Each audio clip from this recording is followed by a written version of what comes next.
Let's go across to a very, very special guest now, Dr. R.S. Sharma, CEO, NHA, and Chairperson, Empowered Committee for Administration of COVID-19 Vaccine is now with us. This, of course, is an exclusive interaction. Sir, thank you so much for taking out time for us. Could you first start by the changes that have happened over the weekend and how is the CoWIN app adopting to them? Of course, the first phase was excellent, but how do you use the current data and move on to the second one? Well, thank you very much, first of all, for having me on your channel. I think the question you have asked is very, very important. The Honorable Prime Minister announced some major changes in the vaccination policy. And two important aspects of that are, one, opening the vaccination for children between 15 to 18 years of age. So that's the first part. And second part is precautionary dose for frontline workers and health workers, and also people with the 60 years plus with comorbidities. That also will happen from 10th of January. Children vaccination will start from 3rd of January. These are the two major changes which have been done. We are in the process of incorporating those kinds of rules in our platform, and we will be ready well before the time that it starts. Right. So when we look at the speech, it is said that it's a precautionary dose, or other countries are calling it a booster dose. Can you just tell us that it is starting on a similar lines as to what happened in the first phase, and do you see more and more opening up as time goes through, and that's how the app will also update itself? Well, I can't say as to how the policy will change because that's not my mandate. The only thing which I can say is that the technology will keep pace with policy. As and when policy changes do take place, we will ensure that technology also incorporates those policy changes. Co-mobility, or people are talking about that only slightly higher aged people above 60 with co-mobility will be considered. So how will you ensure that? No, that insurance is very simple because those people of 60 years or more age have already got 2 jabs on our platform. Their names and phone numbers are registered with us. They are already registered on the CoWIN platform. They will also be informed, that 9 months have already elapsed between their second dose and now, and therefore they are eligible for the precautionary dose if they suffer from any comorbid conditions. So that's the only thing which will need to be done. Similarly, those frontline workers and health workers who have completed 9 months for their second dose, after their second dose, will also be informed by messages, SMSs, that they should get their precautionary dose. So that's how it will happen. Sir, reservation is also made for children between 15 to 18 years. When will the registration start? I think it's only a week away since the process starts now. How do you think the registrations will start? By when can people expect an updated CoWIN app? So first of all, I will request you not to call CoWIN app. CoWIN is a platform, not an app. That's number one. Anyway, that's a matter of, people popularly call it app. But it's not really an app because there are hundreds of apps which are connected with this platform. So that's the one. And secondly, because the vaccination for children is starting on 3rd of January, so therefore we will open the platform on 1st of January for registration on CoWIN. Right. So in terms of, the first phase, one would say that there were certain problems with registrations initially. It was all a learning process for everyone, people who are registering, health workers, as well as, people who are developing the same. This time around, you expect it to be very, very smooth. What were the learnings from the first phase?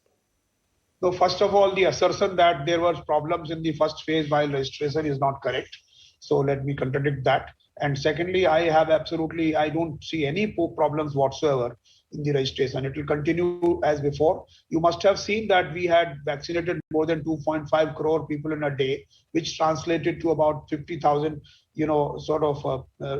vaccinations per minute, which is about 1,000 vaccinations per second. So we have tested the scalability of the platform, and it has withstood, and therefore the process is extremely going to be simple. People are not going to experience any delays whatsoever. If the parents have got themselves registered, husband and wife with one mobile phone, they can add their 2 children also again on the same mobile phone. That's not a problem. But if there are already 4 people registered, then you can open another account by registering a new mobile phone number. So that's also going to be very simple. Right. As you said that, it's a platform that, of course, has been built. Beyond this, beyond vaccination, where do you see this platform going ahead? Well, the platform in the health sector space itself, we are going to repurpose it for two additional purposes. One is universal immunization program, and another is on the blood bank, ecosystem in the country. So blood donation ecosystem. So these two are the immediate use cases of the platform. Frankly speaking, this platform can be used wherever you have various, ecosystem partners.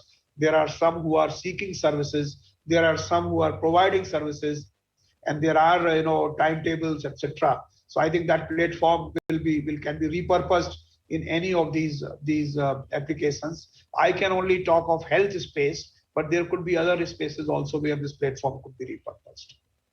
So, is there any restriction in choosing the booster dose based on which vaccination one got earlier? Is there any clarity on that lines? Well, I do not know as yet as to whether the so-called booster dose, now we call it precautionary dose, will be the same as the first two doses or a different one. Whatever way the decision is taken, our platform will be able to configure that. Right. So you said about, how per second you have handled so much capacity and how, the platform is moving ahead. Just before, we go ahead, is there any need to increase the capacity on how much can you handle at this point of time? Is that something under consideration? Well, I think the platform is very, very robust and very scalable. We already have 1.4 billion data points on this platform. 1.4 billion people's data with transaction details are already recorded. And therefore, the rest is all very simple.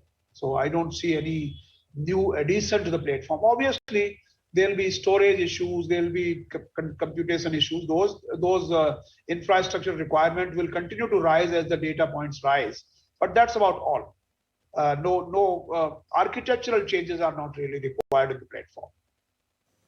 Right. So when we talk about vaccination and vaccination drive, it's of course a fight that is ongoing between humanity and what's happening with vaccination. Can you just tell us that there will be more phases to vaccination? How things open up, booster shot, no booster shot, going ahead, things will change. Do you think it's an ongoing process and, people should be ready that, laws may be changed going ahead based on how science proves itself? Well, that's actually a question which is too general question and which is beyond my mandate. I cannot really forecast as to how things will develop in future. The only thing which, as in charge of CoWIN platform, I can say is that as and when the government policy change, we'll continue to implement those policies. Right, sir. So just a word as far as, how we are opening this up and how it will happen, any message that, any users, would be wanting to use for this precautionary dose, any message that you have for them as to, they should not be worried. The app will give them all the details that they need and how they have to move ahead, which happened in the first phase as well. Nobody should be worried about the precautionary dose because essentially they are already registered with us.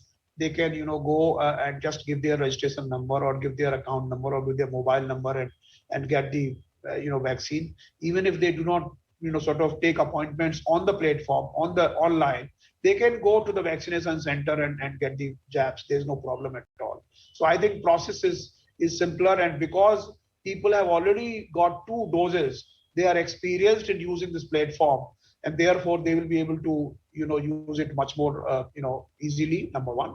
Number two, they will also be able to download the certificate for their precautionary dose also, a certificate which is basically says that this person has been vaccinated, fully vaccinated with 2 doses and also a precautionary dose. That certificate can be downloaded. So entire process is going to be digital as before.